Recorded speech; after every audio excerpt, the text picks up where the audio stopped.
leading with authenticity and not the role you're playing might not be a perfect match. And I think then we just have to become more discerning of when we're wearing the mask and the costume and when we can take it off. But I think a lot of us are wearing the mask and the costume, but we actually don't even know it's a mask or a costume. We're believing that's who we are.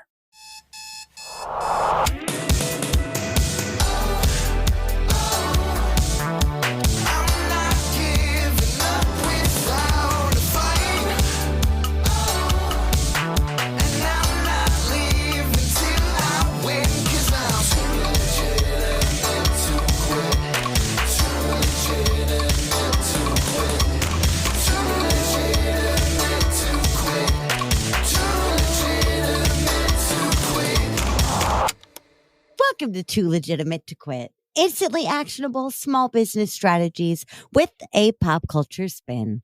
I am your host, Annie P. Ruggles, and my guest today is the soothing and refreshing Greg Wieting.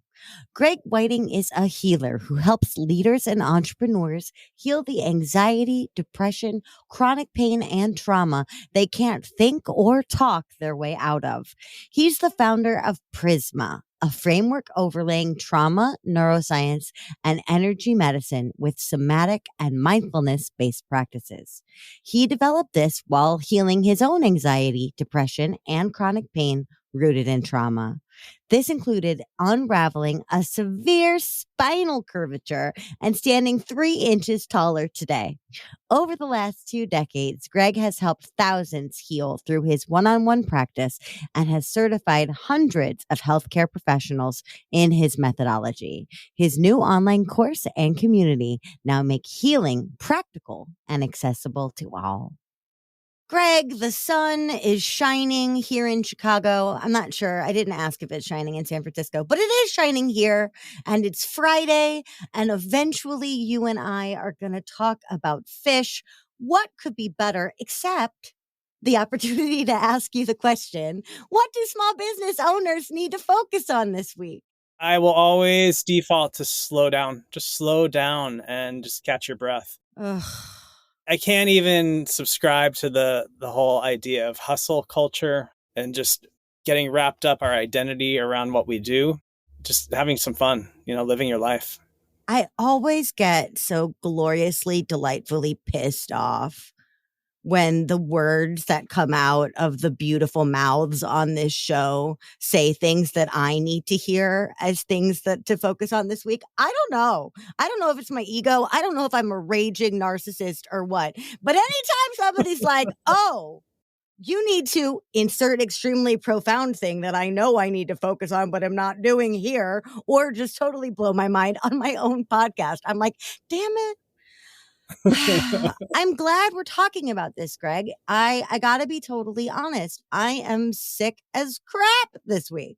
I'm glad only you can see me. I'm not normally a super appearances driven person, but I kind of have some kind of vague rodent look going on this week because I'm sick. And even with a real diagnosis and actual symptoms, I found it so hard not even to stop. I didn't ask myself to stop. I found it so freaking hard to slow down, even to just give myself the space to slow down. Am I cuckoo? Am I alone in that? Or do we have a real problem with resting? You're not cuckoo. You're not alone in that. If anything, I want to normalize it. I want to also highlight that, I think there's a big cost to that. I think we're at a place in our culture that there's been a lot of payoff to that, right? But I think the cost is starting to outweigh the payoff. So it's like, how do we renegotiate? How do we find another way? And there's no one right or that looks different for each of us, right? And the tipping point is going to strike each of us at a different place, at a different pain point. Okay, 2 things. Number 1, the cost is starting to outweigh the payoff. Oh my goodness. Has there ever been a better description of the toxic side of entrepreneurship or the toxic side of small business ownership, which takes myriad forms, which we do not have time to go into all of those things. But across that, if we were going to take a cross section The cost is starting to outweigh the payoff. That's what happens when we undercharge. That's what happens when we adopt other people's practices that make us feel gross. That's what happens when we don't re-enroll people that are eager for it. That's what happens in all these different ways when we don't self-prioritize and we don't rest. You're right. We allow the cost to outweigh the payoff. And what really sucks is that we determine the cost and our cut of it, right? Like we're pulling the purse strings and setting the prices here. Damn it. But if we start to unpack that, it's like how many of us have built our success from a trauma response, right? And how many of us are leading from a trauma response? And that has maybe helped us survive some really harsh circumstances, right? Some really fucked up lived experiences. So we kind of want to honor those mechanisms that have gotten us here. Right. Even We're if alive. here, right. But here is now a mess. So, so we want to honor that it got us here, but then how much of our identity is organized around what got us here? So it can feel really threatening to think of moving forward without that identity, because it's like, well, then who am I if I'm not moving forward from that trauma response? And that takes a lot of courage to start to explore. Heck yes. Especially when you're already wearing 900,000 occupational hats on top of that self-exploration, right? Especially if you're already got 87,000 pots on the stove, and then you got to stop in the middle of it and be like, it's an unsubscribe. Why is this so painful? Let's not dwell in it, but let's figure it out. See what in my actual life is fueling this weird need to refresh and see who's unsubscribing. Y'all, don't look. Don't look at who's unsubscribing. Take it from me. Please don't. But I think you're totally right. And I want to hearken something that you just said, which I thought was so brilliant because it blew my mind, which is why I'm totally babbling right now, which is trauma has affected our definition of success. Now, I talk a lot about metrics of success, right? Like what our buyers are going to see if they know that working with you is successful, or how to know if your business is eventually going to be profitable within a reasonable blah, blah, blah, right? But how have you seen trauma positively and negatively? Because trauma can also give us some gifts, like you said, as we grow and evolve through it. How have you seen trauma shape our understanding of what it means to be a successful small business owner or entrepreneur? Yeah, I'm just thinking of one client who, ran a very successful real estate business, and that trauma response, they were just always in this like fight mode. They were like just in nonstop beast mode that did right by them until it didn't, right? Until lots of other things started to kind of break down in their lives.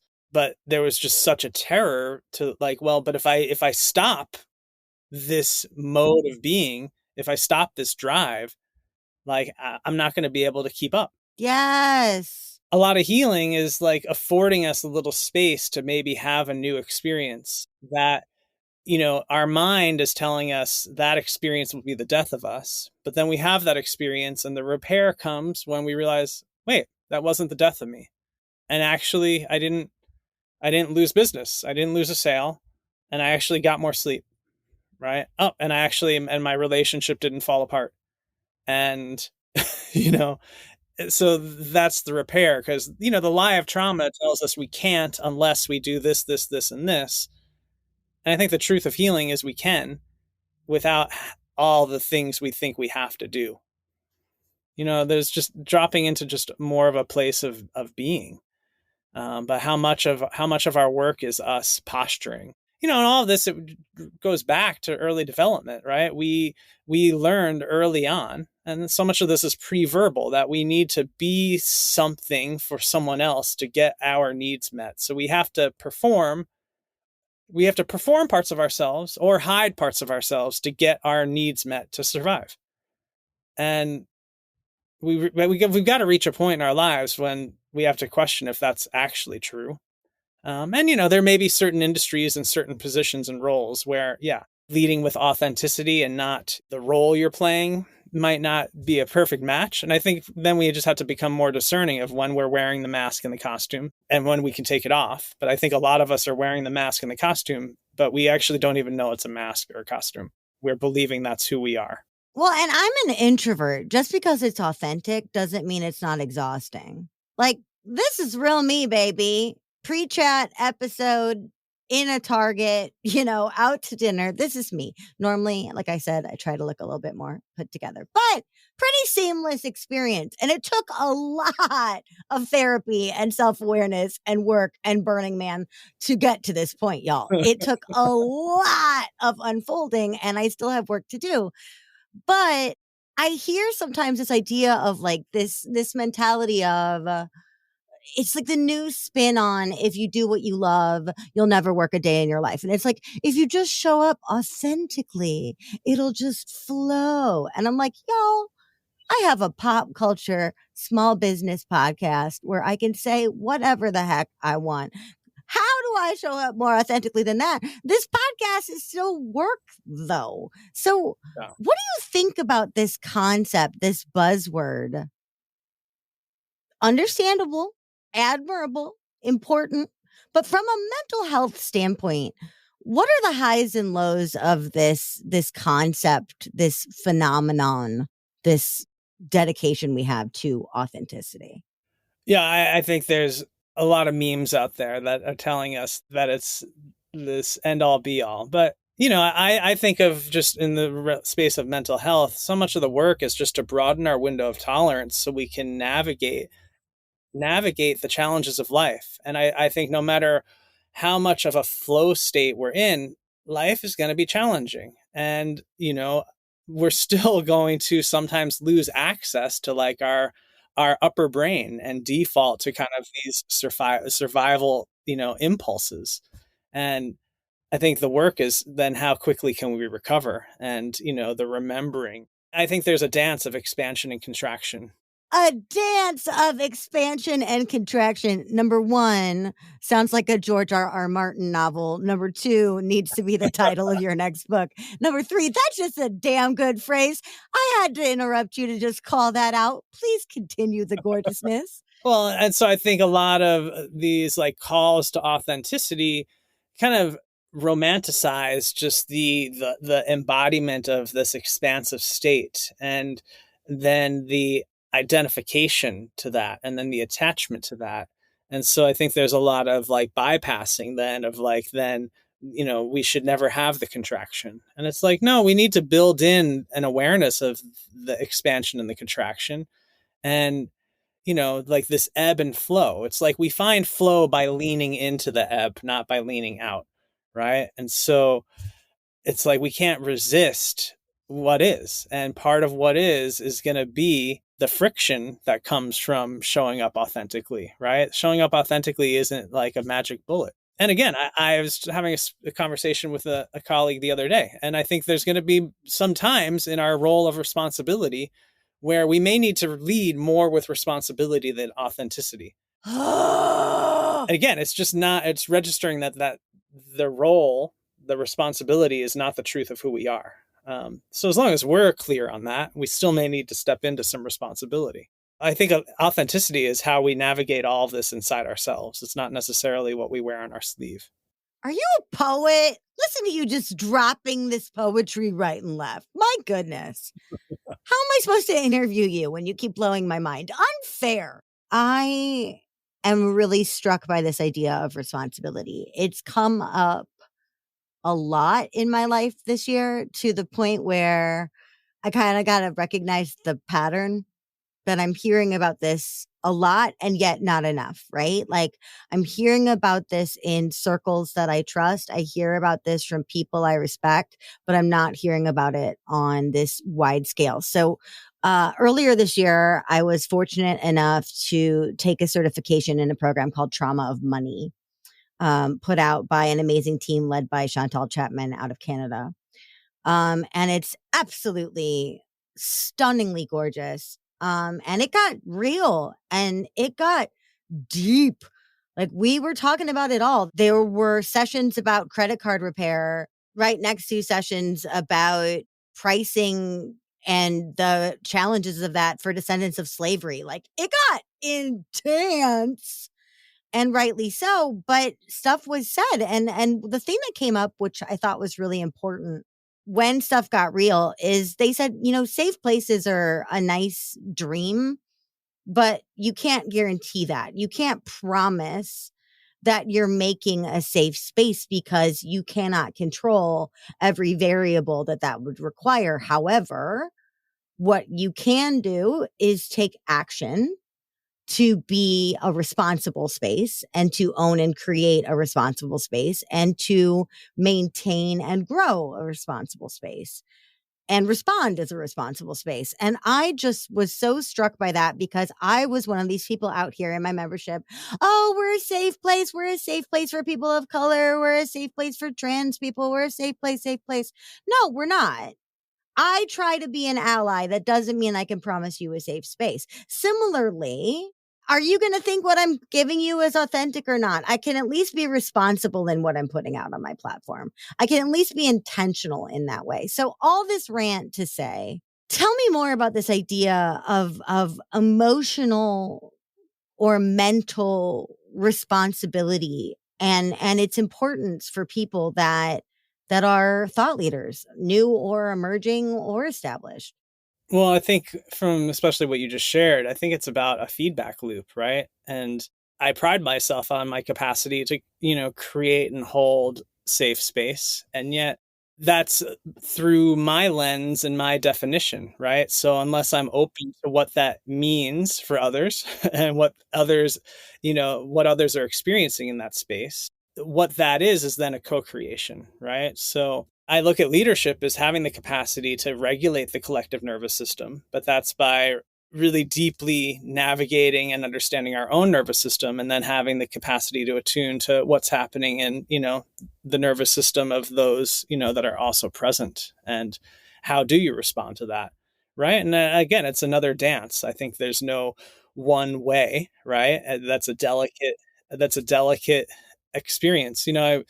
I was once a teacher's assistant at my friend, Professor Amy Cooper. She was teaching a trauma course at the California Institute of Integral Studies. And it was that balance between, well, we have curriculum that we need to cover, but it is also curriculum that's very, is going to bring up traumatic content for folks. So how do we hold space for people's traumatic content?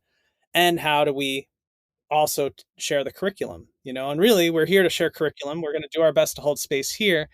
And there's a tension in that. So how do we hold that tension? That's tricky business.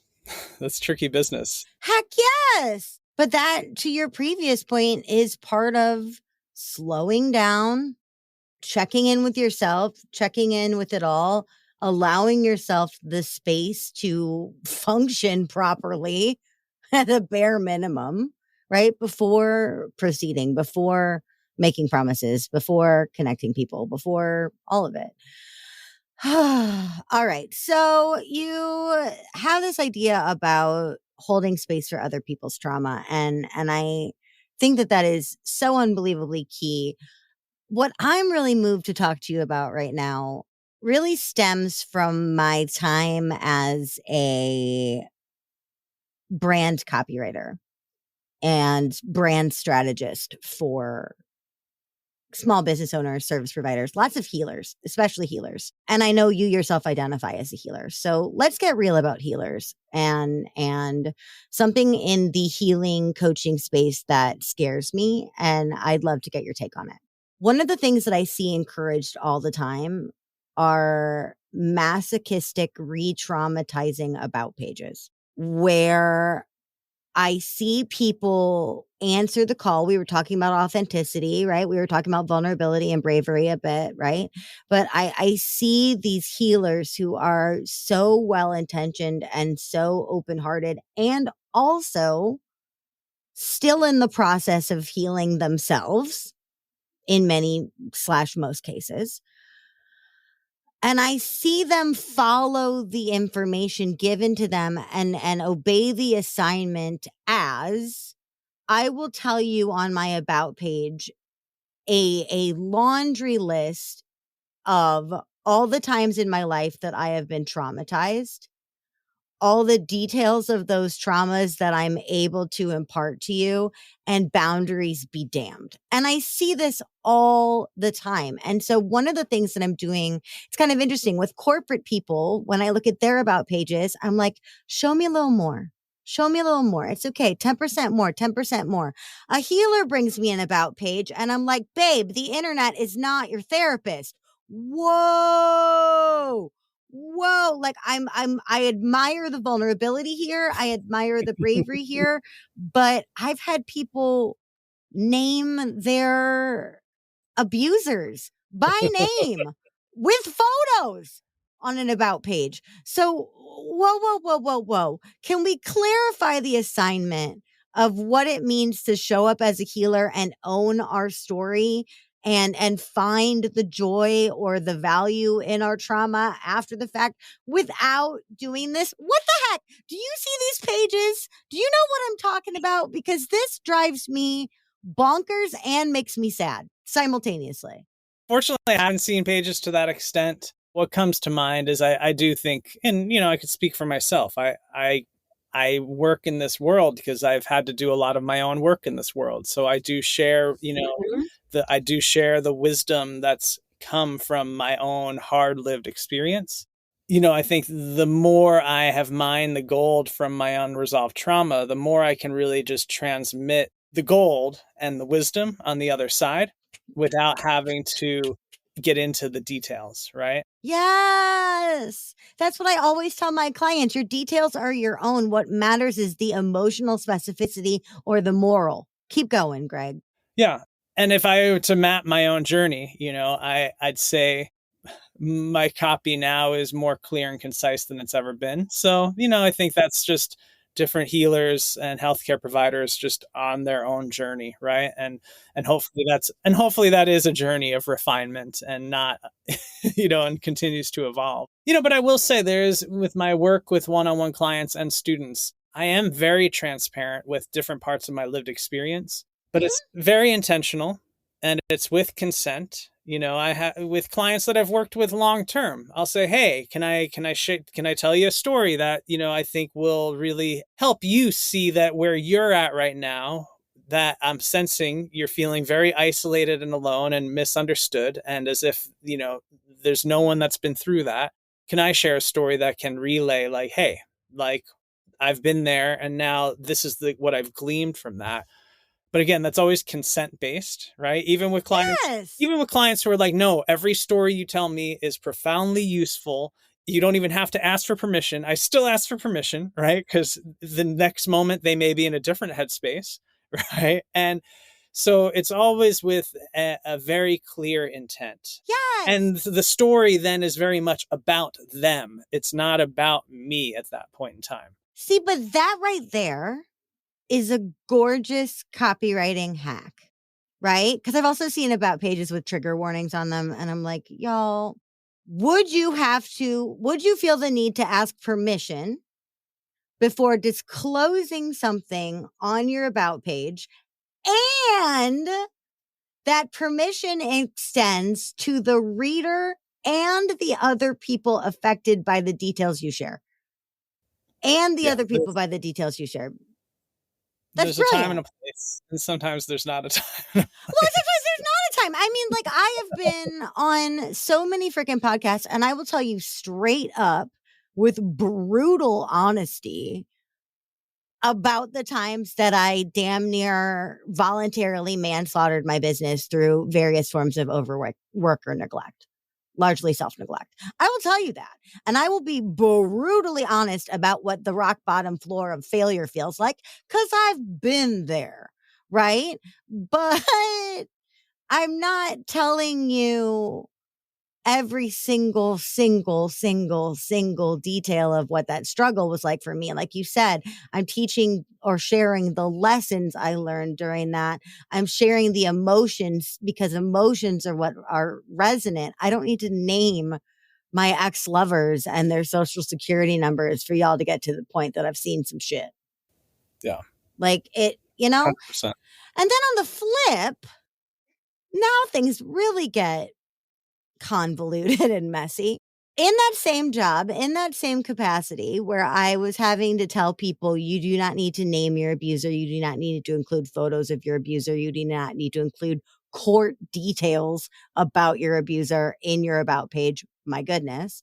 I also had people in that same program coming to me and saying, Annie, I don't have any trauma. Is that okay? I don't know what to write about on my about page because I don't have any trauma. What? Okay. Okay. So two healers without trauma. Will you please reassure them that they're still like viable, marketable healers? Please, they need to hear it from you. I think the essence of who we are. I mean, I do feel like pain can inform us, but it certainly shouldn't define us. And so Yeah. there's and I think the value of what we offer is um, coming from a place of presence, right? And so then you know stories become less consequential. It's really how are we holding a certain vibration, a certain energy that is calling to people, right? It's really just understanding kind of the arc of transformation or the journey that we're taking people on, right? And that's more understanding. That's really understanding who we're here to help. Yes. It's not about you, it's about them. You're brilliant. You're so good for my nervous system. I could totally see why you do what you do. There have been several times during this episode where I'll get all riled up and I'll be like, wait, breathe. So, we just let okay. we just let it ride like a wave. I just need to regulate. Just hold on. It's just only because I'm so excited, and you're just bringing it so beautifully, and I'm just delighted to get to ask you the next question. But before I do, listener, I encourage you to join me in regulating your nervous system. You too, Greg, with just a nice deep breath.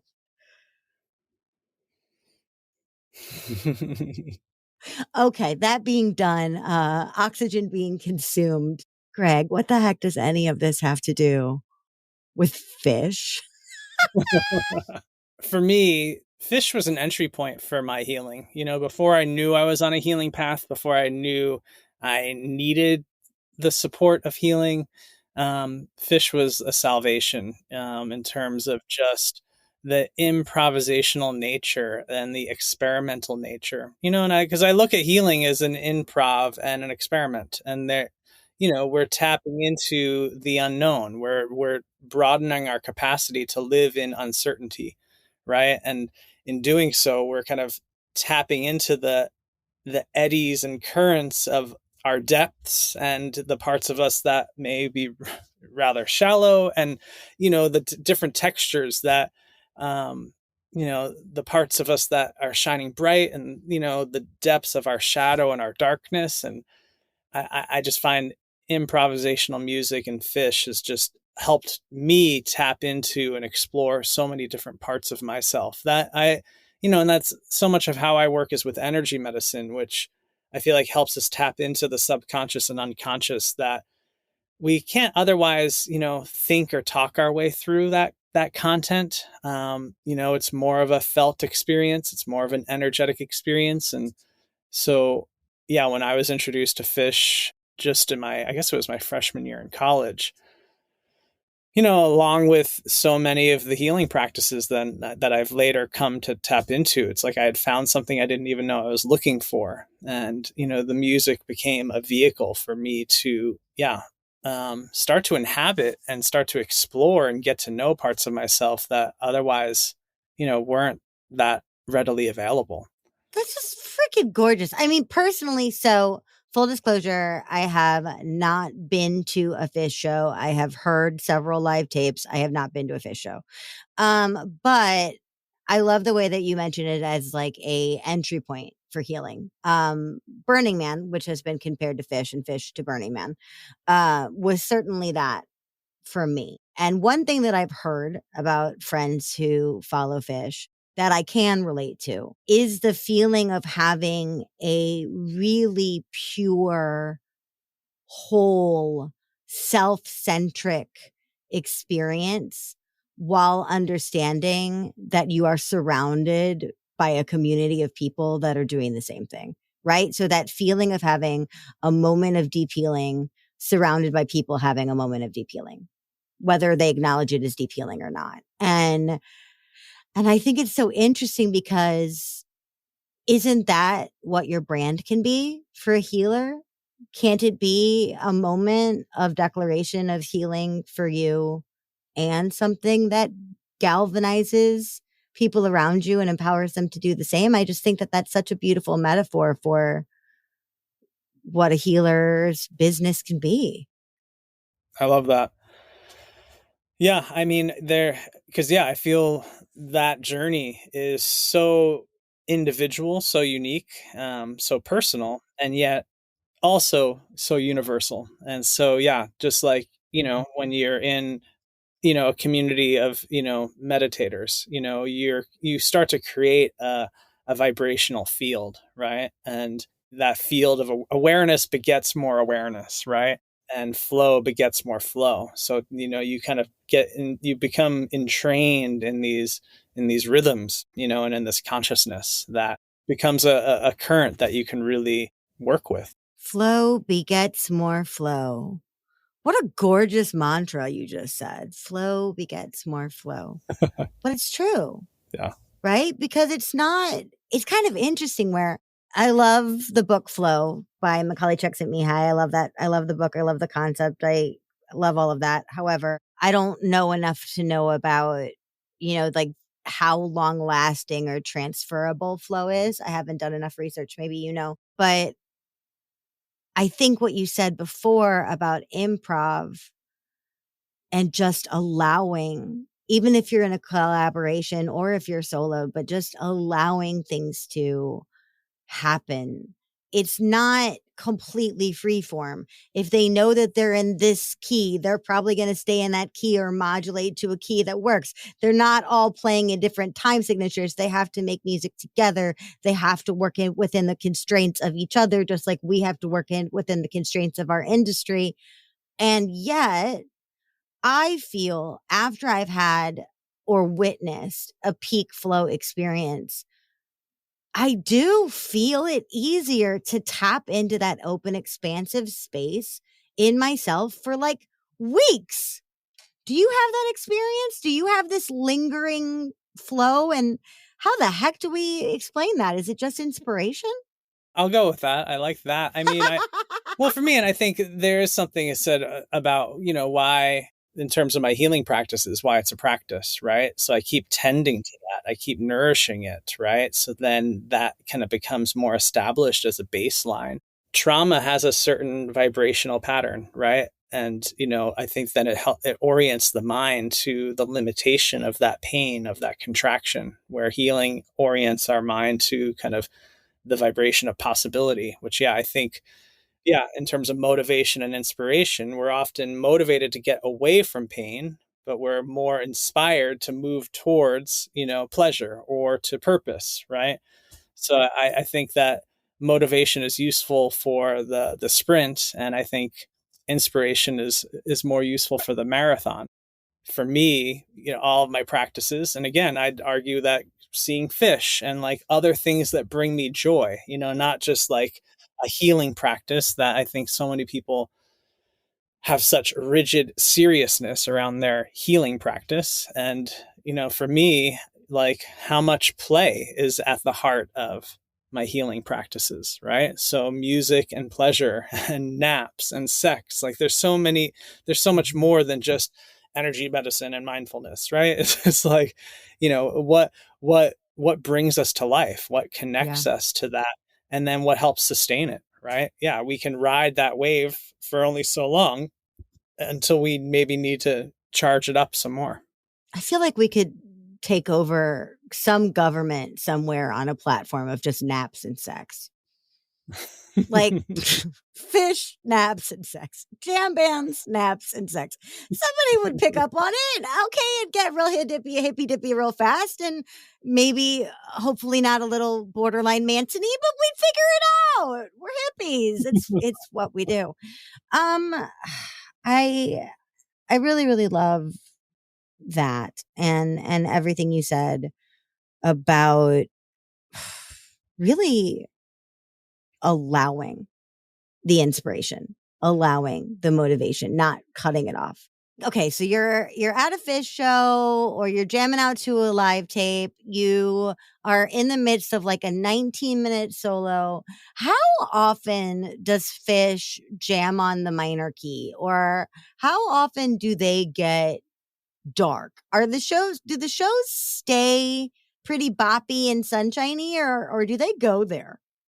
I'd say every show is unique. I think every tour, every year has a different signature, a different flavor. But then, yeah, there's like these micro and macro vibes and trends, and that's a piece of Phish. It's like sometimes they take you someplace, and it's like, was what they were throwing out dark, or did that just touch upon some darkness in me?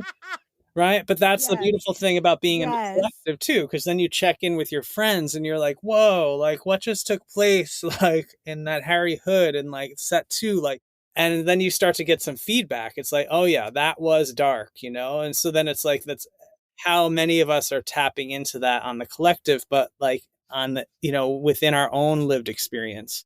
For me, I just love how they can then pop you out of that, right? It's like I just think of healing as we like have to stretch the bow and arrow back into some of the dark, regressive places to then, shoot that arrow forward, right? And so that the tension that lies within that. And so for me, the music has helped me kind of explore that tension within myself and find joy and pleasure in that tension, right? Or, I think the music becomes a thread that I can hold on to through that tension, right? So it becomes a vehicle that I can ride through that tension. So it kind of creates a container or a context that without that music or without the support of a healing practice, we might not know how to lean into that tension, right? So then instead of the acceptance comes the resistance, the aversion.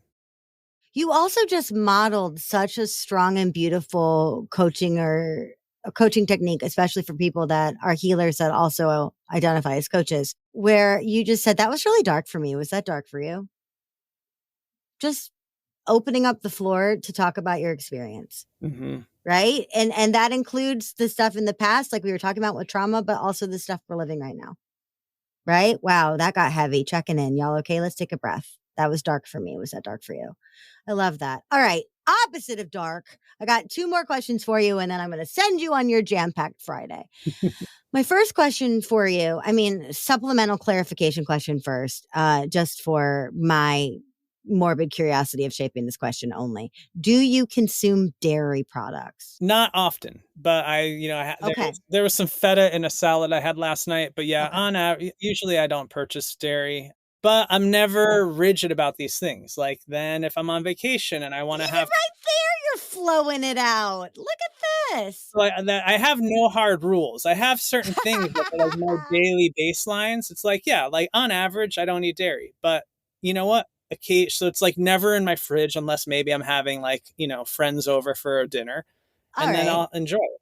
All right. So you can pick. You can pick based on whether you're splurging or not. And you can answer this question accordingly. Okay. Doesn't matter to me if you're splurging or not. My deep knowledge of Phish pretty much is wrapped up in the Ben and Jerry flavor Phish food, of which many of us have consumed quite a bit. If Ben and Jerry, in their infinite loveliness, were going to name an ice cream flavor after you and the amount of sugar and the amount of dairy that they have non-dairy and sugar-free options, they exist. So you can pick. But if Ben and Jerry were going to name an ice cream flavor after you and your work, what would the name of that ice cream flavor be? It probably would not be the best name for ice cream. It'd be kind of confusing, but I just feel like so much of the essence that comes through when I feel like my clients are just I feel like having these breakthroughs and just this reorganization from like the calcification of pain and hurt to like the openness of possibility. Um, is warm and soft. So it'd be like a soft serve, but like, like just the thawing out of the deep freeze. So like warm and soft is just You've just started a whole new product line for Ben and Jerry's. We've skipped over the cookie dough bites that they've pulled out of the ice cream. We've now gone to melted soft serve in a cup. I love it. So if Ben and Jerry and all of our listeners need to know how to start a conversation with you, Greg, where do they go? anywhere. GregWieting.com, PrismaMethod.com, Greg_Wieting over at Instagram. I'm happy to talk. Folks can jump in, to an online course and community, which provides kind of a trauma and neuroscience roadmap. It provides kind of the travel companions. The somatic and mindfulness-based practices are like the GPS, and then the energy medicine is the vehicle. So I have all of that provided in an online container and community just to make healing really accessible. And I usually have limited availability for folks to work with me one-on-one, and that's a 9 to 12 month journey. So I'm always available for a conversation, just because that's where we can really see if there's a resonance, if we're on the same page. And more than anything, I think the healing work is about the relationship, less about the modality, right? So yeah, I just like to have a conversation and let's see if we vibe. Heck yes. Well, it has been such a beautiful pleasure for me to be vibing with you for the last 44 minutes. Greg, thank you so much for being my guest today. Thanks, Annie. Have a beautiful day. Y'all, I'm going to take another deep breath and I will be back in just a second with my final thought and your homework for this week.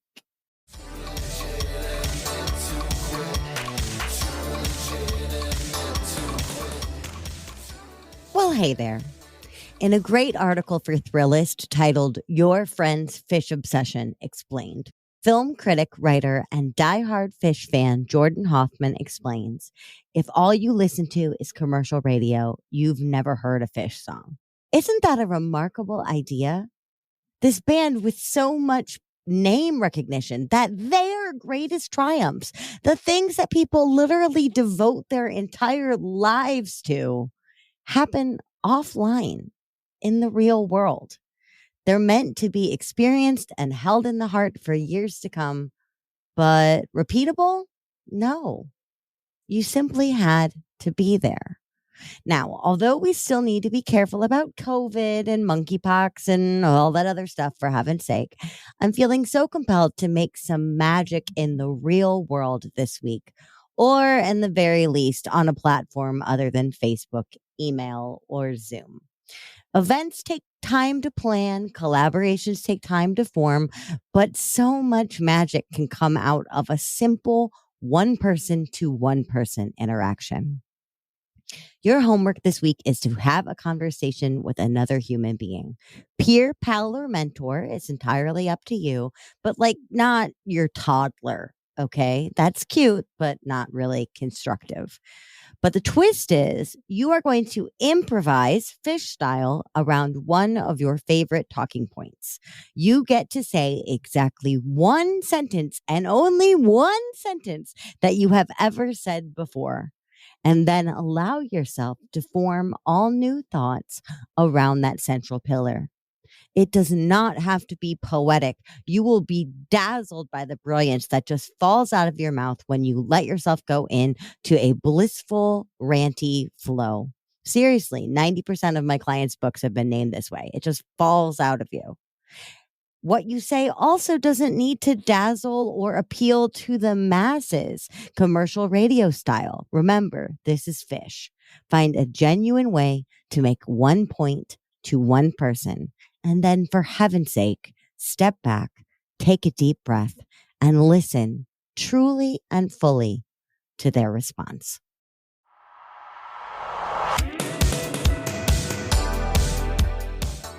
Hey, Hey, thanks for listening. If this episode kept you laughing and learning, I have 2 requests for you. First, make sure you hit that subscribe or follow button, depending on your platform, so you never miss an episode. And also, more importantly, if you are looking for support, inspiration, networking, collaborations, or just a chance to hang out with me, Annie P. Ruggles, and our fantastic guests, make sure that you are a member of our LinkedIn community, The Legitimati.